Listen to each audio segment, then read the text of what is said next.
नमस्कार दोस्तों, हम डिस्कस करेंगे कॉमर्स के MCQs PGT commerce preparation guide से। पहला क्वेश्चन है आज का, A dash is a name, term, sign, symbol और combination of them that is intended to identify the goods and services of one seller or group of sellers and to differentiate them from those of competitors। Question में पूछा गया है कि यह एक नाम, शब्द, चिन्ह या उनका संयोजन है, मिक्सचर है, मतलब उसमें नाम भी हो सकता है, शब्द भी हो सकता है, चिन्ह भी हो सकता है, कोई प्रतीक भी हो सकता है, इन सब का संयोजन भी हो सकता है। ये किसी एक विक्रेता या बहुत से विक्रेताओं के एक समूह की वस्तुओं या सेवाओं की अलग पहचान बनाती है और उनको बाकी कॉम्पिटिटर्स प्रतिस्पर्धियों की वस्तुओं से अलग करती है। ये क्या है? Option A patent, B brand, C signature and D trademark. Options में से सही जवाब है ऑप्शन बी ब्रांड। दरअसल जो पहचान तक का मकसद होता है तो वो ब्रांड होता है। कोई बिजनेस ऑर्गेनाइजेशन जब ये चाहती है कि उसने जो अपनी पहचान बनाई है, उसने जो अपना ब्रांड बनाया है, चाहे वो ब्रांड नेम है या टर्म है या साइन है या सिंबल है, जो भी ब्रांड उसका बना है, जो पहचान बनी है, वो संरक्षित रहे और उसको दूसरा कोई उपयोग ना कर पाए, तो ऐसे केस में अपने ब्रांड को रजिस्टर्ड कराना होता है ट्रेडमार्क एक्ट के तहत।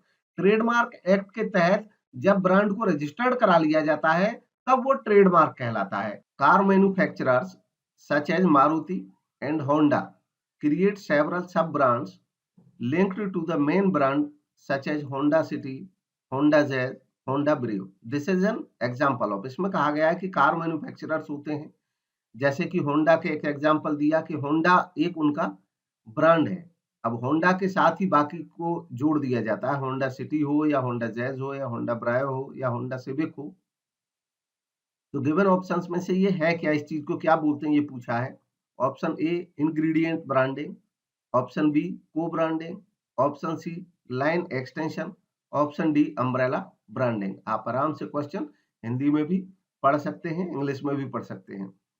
तो गिवन ऑप्शंस में से जो सही जवाब है उसकी पहचान करनी है और इसका सही जवाब है ऑप्शन डी अम्ब्रेला ब्रांडिंग। इसको अम्ब्रेला ब्रांडिंग रणनीति कहा जाता है। Next, A company x selling laptops has claimed that it will provide free repair for the next 5 years. एक कंपनी एक्स है जो ये क्लेम करती है कि वो आने वाले 5 साल तक अपने फ्री रिपेयर प्रोवाइड कराएगी अपने ग्राहकों को अगर वो इनसे लैपटॉप खरीदते हैं तो। वाइल अनदर कंपनी, हिंदी में साथ साथ आप पढ़ सकते हैं, while another company Y is selling laptops with the claim that their laptops have the highest available battery life in the laptop market. जबकि वाई कंपनी कहती है कि उनके लैपटॉप की जो बैटरी है उसकी जो बाकी अवेलेबल ऑप्शन है मार्केट में, उन सबसे ज्यादा लंबी लाइफ है उनकी बैटरी की। The company X is focusing on dash differentiation while company Y is focusing on dash differentiation। जो कंपनी X है वो कौन से विभेद पर ध्यान केंद्रित कर रही है और Y कौन से विभेद पर ध्यान केंद्रित कर रही है, यह बताना है आपको। और ऑप्शंस हैं, option A service product, option B product product, option C product service, option D service service. Given options में से जो सही जवाब है वो है option A. Company X service पे ध्यान दे रही है, सर्विस डिफरेंशिएशन पे कि हम बहुत अच्छी सर्विस देंगे और उससे बेहतर देंगे, जबकि कंपनी वाई जो है वो प्रोडक्ट पे ध्यान दे रही है, उत्पाद पे ध्यान दे रही है। Next, which of the following is not an advantage experienced bye pioneers of new product. जो नया प्रोडक्ट लाने वाले होते हैं मार्केट में वो कई बेनिफिट उठाते हैं। ये कह रहे हैं कि ये 4 ऑप्शंस दिए गए हैं बेनिफिट्स के, इनमें से कौन सा ऐसा बेनिफिट है जो जो पायनियर्स होते हैं, जो अग्रदूत होते हैं, जो सामान को सबसे पहले लाते हैं मार्केट में, उनको नहीं मिलता है। तो बाकी बेनिफिट्स मिलते हैं। आप एक एक करके चारों को पढ़ें और देखें। 3 बेनिफिट हैं जो मिलते हैं पायनियर्स को, एक ऐसा है जो नहीं है। पहला है pioneers take advantage of customer inertia as the customers continue to purchase the pioneer product. पहला होता है कि ग्राहकों की जड़ता का फायदा उठाते हैं कि ग्राहक जो पहले उत्पाद आता है उसको खरीदना जारी रखते हैं लंबे समय तक।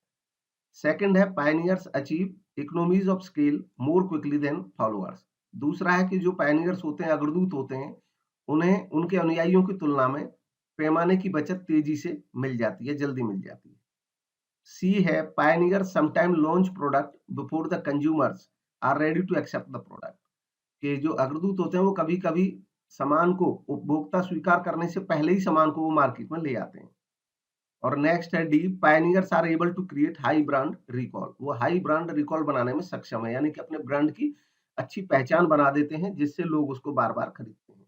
तो गिवन ऑप्शंस में जो सी है ये कोई बेनिफिट नहीं है, इसलिए सी ही इसका सही जवाब है। बाकी तीनों बेनिफिट्स मिलते हैं अग्रदूत को। Next, which are the additional 3 elements of service marketing mix. इनमें से कौन से ऐसे अतिरिक्त 3 तत्व हैं जो सेवा विपणन मिश्रण से संबंधित हैं। ऑप्शंस हैं people, physical evidence, process. Option B है participant, physical evidence and products, option B. Option C है people, product, process. Option D है पीपल, फिजिकल एविडेंस, प्लेसमेंट। तो देखें कौन सा सही है। गिवन ऑप्शंस में जो सही जवाब है वो है option A, people, physical evidence and process.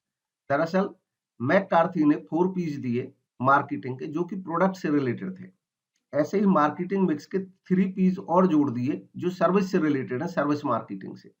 और वो जो 7 पीस हैं उसकी अवधारणा दी बूम्स और बिटनर ने। बूम्स एंड बिटनर ने 7 पीस की अवधारणा दी, जिसमें 4 पीस तो एज इट इज मैककार्थी वाले थे, 3 पीस उन्होंने अलग दिए और वो थे पीपल, फिजिकल एविडेंस और प्रोसेस।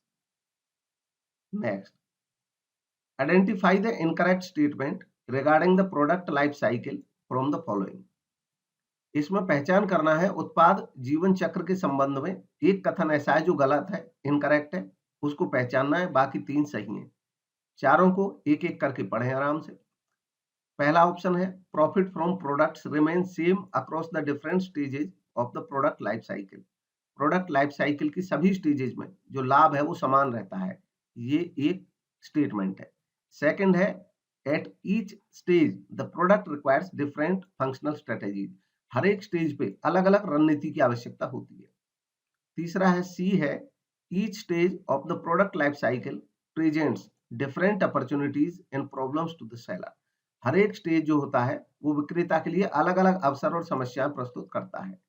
एंड डी है product usually have a limited life. जो उत्पाद है आमतौर पर उसका सीमित जीवन होता है। तो पहचान करें कौन सा इनकरेक्ट है। तो बाकी सब सही थे, जो ऑप्शन ए है वही इनकरेक्ट है। एक जैसा लाभ नहीं रहता, हर एक स्टेज पे जो लाभ है वो अलग-अलग रहता है। Next, when a new product can be easily duplicated. जब नए उत्पाद का विकल्प आसानी से उपलब्ध हो सके, dash is a better alternative for introducing the new product. तो न्यू प्रोडक्ट इंट्रोड्यूस करते समय यह एक अच्छा विकल्प हो सकता है। Whereas when the product is very distinct from the competitive offerings, dash is the better alternative.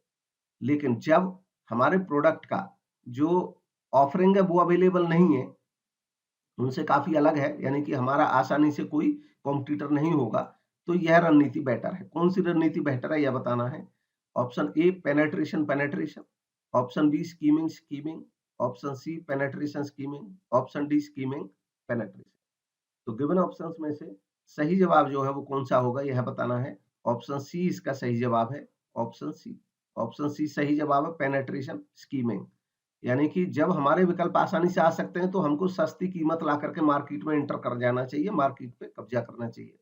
लेकिन जब हमारे जैसा प्रोडक्ट आमतौर पे उपलब्ध नहीं होने वाला है तब हम स्कीमिंग का उपयोग कर सकते हैं, मतलब महंगा प्राइस रख के मार्केट में एंटर कर सकते हैं। पेनेट्रेशन होता है सस्ता रेट रख करके ज्यादा से ज्यादा मार्केट में फैल जाओ, और स्कीमिंग होता है औरों से मतलब ज्यादा महंगा रेट रख के ज्यादा प्रॉफिट अर्न कर लो, क्योंकि जब तक कॉम्पिटिटर आएंगे तो उनसे पहले हम काफी कमा चुके होंगे। Next, the best means of increasing sale of an article. किसी वस्तु की उत्पाद की बिक्री बढ़ाने का सबसे अच्छा साधन कौन सा है, सबसे अच्छा तरीका कौन सा है। ऑप्शन ए एग्जीबिशंस प्रदर्शनी, ऑप्शन बी फेयर मेले, ऑप्शन सी एडवर्टीजमेंट विज्ञापन, option D none of these, इनमें से कोई नहीं। तो गिवन ऑप्शंस में सही जवाब है ऑप्शन सी एडवर्टीजमेंट, विज्ञापन। दरअसल एग्जीबिशंस और फेयर जो होते हैं ये शॉर्ट टर्म होते हैं, छोटी अवधि के लिए होते हैं। एडवर्टीजमेंट लंबे समय तक चलती रहती है और लंबे समय तक इसका इम्पैक्ट बना रहता है। Next, advertising objectives do not include, विज्ञापन के उद्देश्य में यह एक शामिल नहीं है। Option A informing consumer, option B changing attitude, option C making entertainment, option D developing awareness.